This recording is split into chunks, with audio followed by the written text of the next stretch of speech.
Hello, good morning to all. How are you all? I hope आप सब अच्छे होंगे। Welcome back to our YouTube channel nursing and paramedics.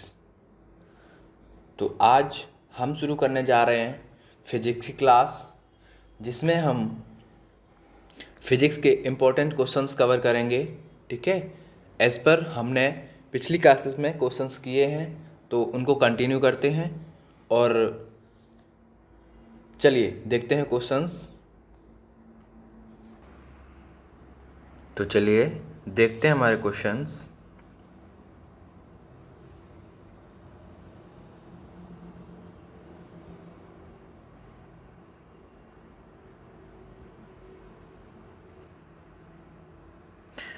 पहला question, which one of the following is the purest form of semiconductor. यहाँ पे पूछा गया है कि सबसे प्योर फॉर्म का सेमीकंडक्टर कौन सा है। ठीक है, option A intrinsic, option B extrinsic, option B both of these, option D none of these. तो यहाँ पे जो हमारा करेक्ट आंसर है वो है इंट्रिंसिक, मतलब ऑप्शन ए। जो इंट्रिंसिक सेमीकंडक्टर्स होते हैं, ठीक है, वो सबसे ज़्यादा प्योर फॉर्म में होते हैं कंपेयर टू अदर्स। ठीक है, जो इंट्रिंसिक सेमीकंडक्टर हैं वो सबसे प्योरेस्ट फॉर्म में प्रेजेंट होते हैं। ठीक है, नेक्स्ट क्वेश्चन देखते हैं हमारा। चलिए, तो नेक्स्ट क्वेश्चन है, the best and the poorest conductor of heat are respectively. यहाँ पे हमें हीट के कंडक्टर के बारे में पूछा है, और क्या पूछा है आपको, एक बताना हीट का बेस्ट कंडक्टर और एक बताना है पुअरेस्ट कंडक्टर। मतलब बेस्ट जिसमें ईजिली हीट ट्रांसफ़र हो जाती हो, और पुअरेस्ट जिसमें हीट ट्रांसफ़र ना होती हो। तो यहाँ पे हमसे बेस्ट और पुअर दोनों पूछा है, ऑप्शन दिए हैं दो। चलिए तो देख लेते हैं। Option A silver and lead, option B copper and aluminium, option C copper and gold, option D silver and gold. तो मैं आपको बता दूं कि जो हीट का जो बेस्ट कंडक्टर है वो होता है सिल्वर।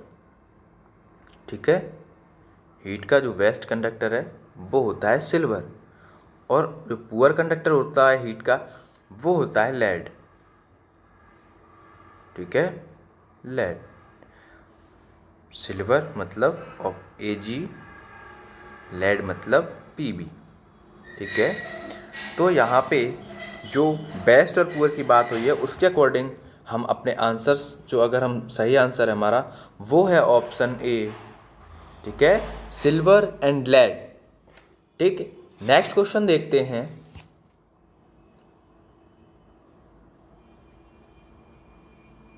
चलिए, which zone of a candle flame is the hottest.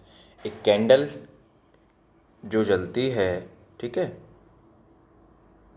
ये कैंडल मान लीजिए, ये जो जब जलती है,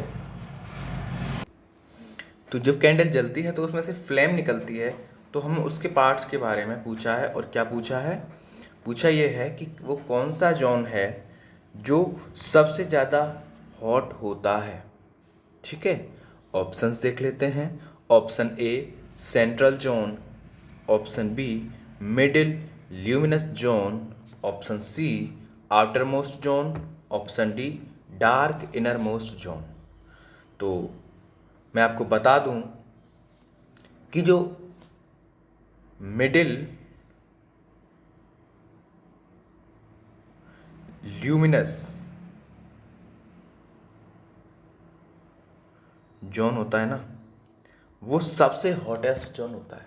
ठीक है, बाकी central zone outer most zone इनमें भी हीट होती है, बट इसमें मोस्ट मतलब मेनली जो हॉटेस्ट पूछा है, सबसे ज़्यादा हॉटेस्ट पूछा है, तो वो है मिडिल ल्यूमिनस जोन। ठीक है, नेक्स्ट क्वेश्चन देखते हैं हमारा।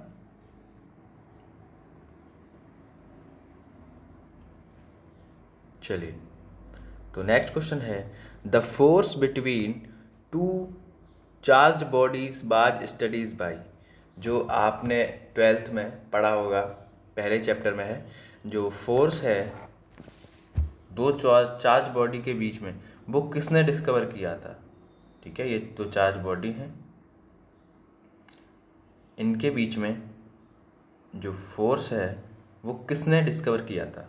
Option A Faraday, option B Gauss, option C Benjamin Franklin, option D Coulomb. तो इसका जो करेक्ट आंसर है वो है कूलॉम्ब। ठीक है, इसी के बेसिस पर उन्होंने एक कूलॉम्ब लॉ भी बनाया था, आप सब ने 12th में पढ़ा होगा। तो जो फोर्स बिटवीन चार्ज बॉडीज है वो किसने डिस्कवर किया है, कूलॉम्ब ने। ठीक है, नेक्स्ट क्वेश्चन देखते हैं।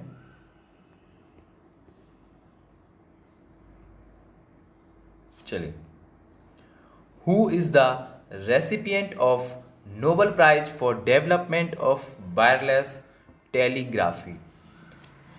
इनमें से किसने नोबेल प्राइज पाया था, किसके लिए, डेवलपमेंट ऑफ वायरलेस टेलीग्राफी। पहले क्या होता, तो वायर वाले टेलीफोन्स वगैरह चलते थे। ठीक है, तो फिर धीरे धीरे मॉडरेशन हुआ, ठीक, फिर वायरलेस टेलीफोन आए। तो यहाँ पे पूछा है कि वायरलेस टेलीग्राफी के लिए किसने नोबेल प्राइज जीता था। तो चलिए ऑप्शंस देखते हैं। Option A Kamerlingh Onnes, option B J Thomson, option C Samuel Morse, option D Marconi. तो यहाँ पे जो हमारा करेक्ट आंसर है वो है मार्कोनी। ठीक है, मार्कोनी। जो मार्कोनी है उन्होंने नोबेल प्राइज जीता था, किसके लिए, डेवलपमेंट ऑफ वायरलेस टेलीग्राफी के लिए। चलिए, तो हमारा जो करेक्ट आंसर है वो है ऑप्शन डी। नेक्स्ट क्वेश्चन देखते हैं हमारा।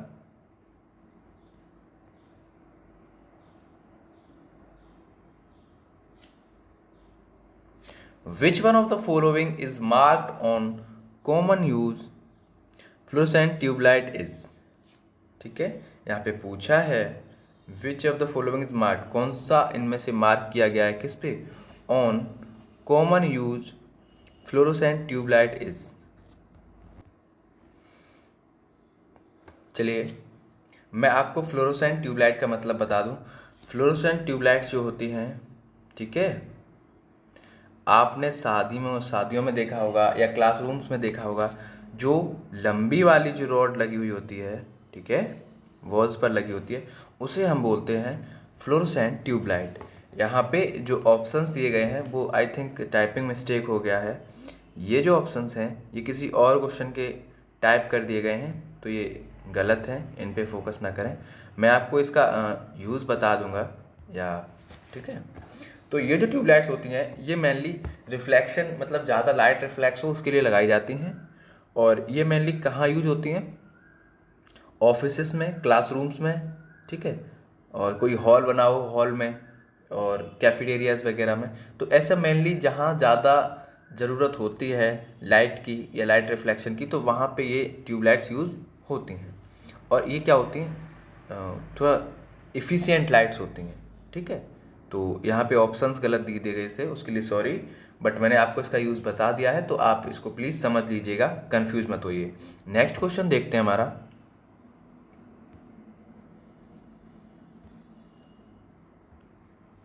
चलिए, an electric motor runs on which principle. जो एक इलेक्ट्रिक मोटर होता है वो किस प्रिंसिपल पे चलता है, मतलब किस प्रिंसिपल को फॉलो करता है वो। ठीक है, चलिए ऑप्शंस देखते हैं। Option A changing magnetic field induces an electromotive force in conductor. जो मैग्नेटिक फील्ड चेंज होता है वो क्या इंड्यूस करता है, एन एक इलेक्ट्रोमोटिव फोर्स इंड्यूस करता है कंडक्टर में और मोटर चलती है। Option B electrical energy can be converted into chemical energy in presence of magnetic field.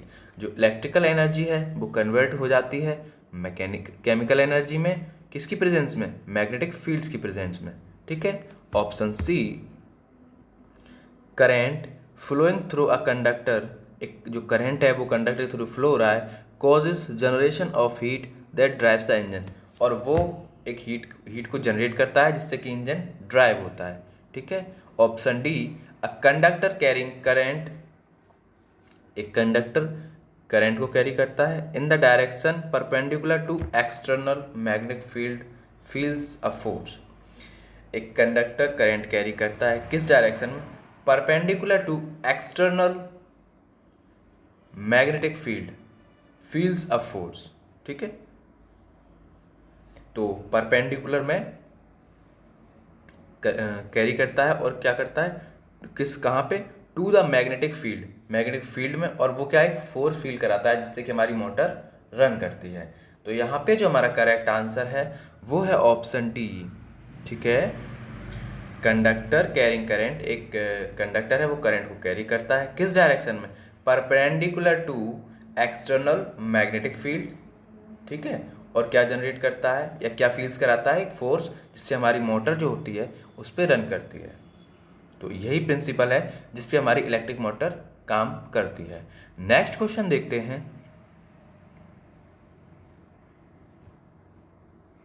Next question है, who discovered the electric bulb? Electric bulb जो हम घरों में यूज़ करते हैं उसको किसने डिस्कवर किया था? तो चलिए ऑप्शंस देख लेते हैं। Option A, Alexander Graham Bell. Option B, Thomas Edison. Option C, William Cooke. Option D, Terry Edison. तो यहाँ पे जो हमारा करेक्ट आंसर है वो है ऑप्शन डी, टेरी एडिशन, ठीक है। जो हम घरों में इलेक्ट्रिक बल्ब यूज़ करते हैं वो किसने दिया था? टेरी एडिशन ने, ठीक है। नेक्स्ट क्वेश्चन देखते हैं।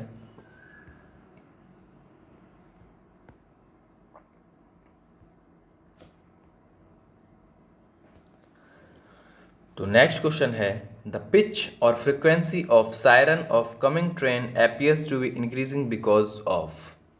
आपने देखा होगा, कभी आप स्टेशन पर गए हैं, ठीक है, तो जो जो सायरन ट्रेन का बजता है उसका पिच और फ्रिक्वेंसी का क्या होता है कि जब ट्रेन आ रही होती है, ठीक है, तो हमको ऐसा फील होता है, उसका साइड इंक्रीजिंग फील होता है, बढ़ता हुआ। किस वजह से? ठीक है, कौन सा प्रिंसिपल है, कौन सी थ्योरी की वजह से? जैसे ट्रेन आती है, जब स्टेशन थोड़ी दूर होती है तो उसका हॉर्न स्लो होता है, जैसे जैसे वो हमारे पास आती है उसका हॉर्न हमें बढ़ता हुआ सुनाई देता है। ऐसा क्यों? ये किस थ्योरी या किस प्रिंसिपल की वजह से होता है? तो चलिए ऑप्शंस देख लेते हैं। Option A, big bang theory. Option B, Doppler effect, ठीक है। Option C, Archimedes principle. Option D, Charles law. तो यहाँ पे जो हमारा करेक्ट आंसर है वो है डॉपलर इफेक्ट, ठीक है। डॉपलर इफेक्ट्स की वजह से हमको जो सायरन या जो उसका साउंड है या उसका जो हॉर्न है वो इंक्रीजिंग ऑर्डर में सुनाई देता है जब हमारे दूर से हमारे पास आती है, ठीक है। नेक्स्ट क्वेश्चन देखते हैं।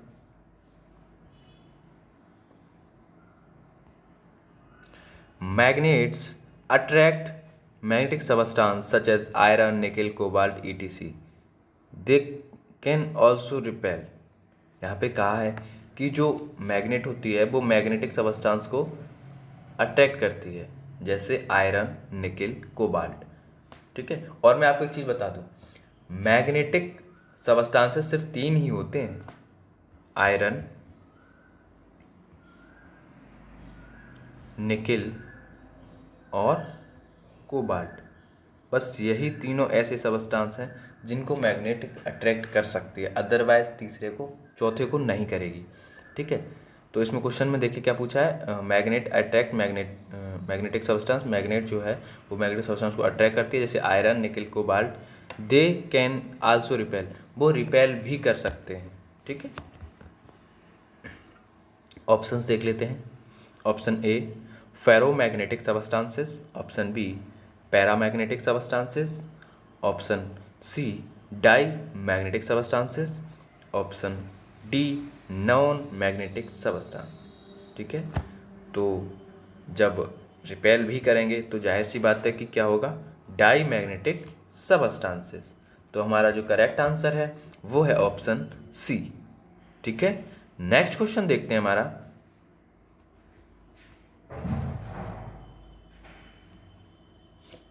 नेक्स्ट क्वेश्चन है which of the following polymers is widely used for making bullet proof materials. जो बुलेट प्रूफ जैकेट या बुलेट प्रूफ जो भी मटेरियल्स बनता है, बुलेट प्रूफ कार भी होती हैं, ठीक है, तो जो भी बुलेट प्रूफ मटेरियल बनता है उसमें कौन से पॉलीमर्स मेनली यूज़ किए जाते हैं। ठीक है, ऑप्शंस देख लेते हैं। Polyamides, option B polyethylene, option C polyvinyl chloride, option D polycarbonates. तो यहाँ पे जो करेक्ट आंसर है वो है पॉलीथाइलिन। जो पॉलीथाइलिन पॉलीमर है उसको हम यूज़ करते हैं बुलेट प्रूफ मटेरियल्स को बनाने के लिए। नेक्स्ट क्वेश्चन देखते हैं।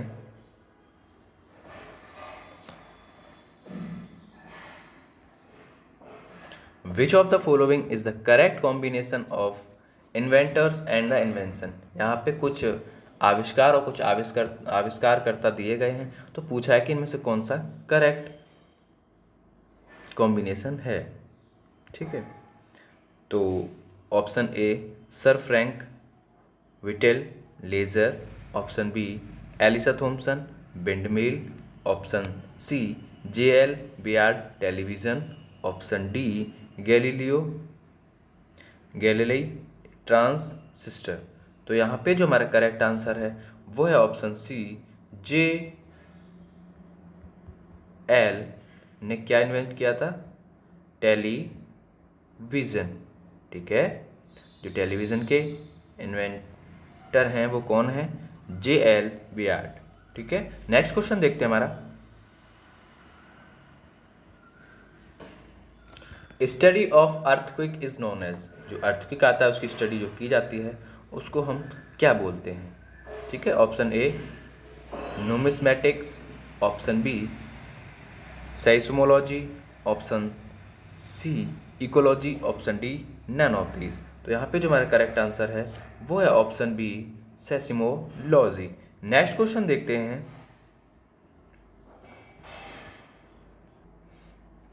तो अब हमारा क्वेश्चन है the SI unit of electric flux.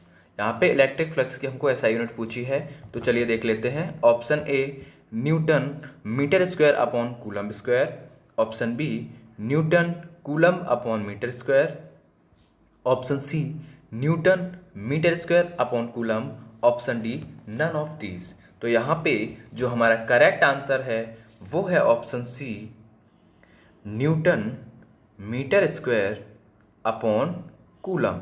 ठीक है, नेक्स्ट क्वेश्चन देखते हैं। चलिए, तो नेक्स्ट क्वेश्चन है which of the following is vector quantity. यहाँ पर कुछ क्वांटिटी दी गई हैं और पूछा है कि इनमें से वेक्टर क्वांटिटी कौन सी है। मैं आपको बता दूं, वेक्टर क्वांटिटीज वो होती हैं जिसमें मैग्नीट्यूड के साथ साथ डायरेक्शन भी दी हो। ठीक है, चलिए ऑप्शंस देख लेते हैं। Option A moment of inertia, option B momentum, option C energy, option D all of these. तो यहाँ पे जो हमारी वेक्टर क्वांटिटी है वो है मोमेंटम। ठीक है, मोमेंटम। तो हमारा जो करेक्ट आंसर होगा वो होगा ऑप्शन बी। ठीक है, तो आज के वीडियो में इतने ही क्वेश्चंस, आगे की क्लास कंटिन्यू करेंगे next day as per schedule. तो आज थोड़ा सा वीडियो लॉन्ग हो गया, उसके लिए परेशान मत होइए आप लोग, पूरा वीडियो देखिए क्योंकि मैंने क्वेश्चंस को बहुत बेल तरीके से समझाया है। ठीक है, तो प्लीज़ वीडियो को लाइक करें, कमेंट करें और अपने दोस्तों के साथ शेयर करें जिससे उनकी भी हेल्प हो सके। और अगर आप चैनल पर नए हैं तो प्लीज़ चैनल को सब्सक्राइब करें और बेल आइकन प्रेस करें जिससे हमारी नेक्स्ट जब भी ऐसी अच्छी क्लास हो तो आपको ईजिली क्लास मिल सके। Thank you from nursing and paramedics.